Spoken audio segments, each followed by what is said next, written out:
بسم الله الرحمن الرحيم. عن ابي الدرداء رضي الله تعالى عنه قال قال رسول الله صلى الله تعالى عليه وسلم: دعوة المرء المسلم لأخيه بظهر الغيب مستجابة. الحديث رواه مسلم. نبی کریم صلی اللہ علیہ وسلم نے ارشاد فرمایا، مسلمان کی اپنے بھائی کے لیے اس کی عدم موجودگی میں کی گئی دعا وہ مستجاب ہوتی ہے، یعنی وہ ضرور قبول ہوتی ہے۔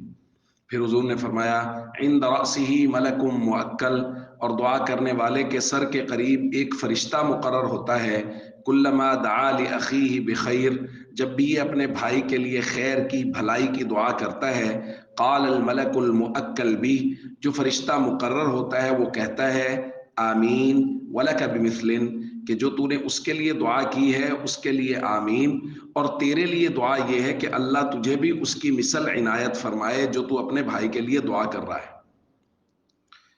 دوستو، مسلمانوں کے لیے دعا کرنا اللہ رب العزت کو بہت محبوب ہے، اللہ کو بہت پسند ہے کہ ایک مسلمان دوسرے مسلمان کے لیے، ایک آدمی دوسرے آدمی کے لیے دعا کرے، اور اس کی عدم موجودگی میں جب یہ دعا کرتا ہے تو یہ اس کے دل کے صاف ہونے کی علامت ہے کہ یہ خالص دل کے ساتھ اپنے مسلمان بھائی کے لیے دعا کر رہا ہے۔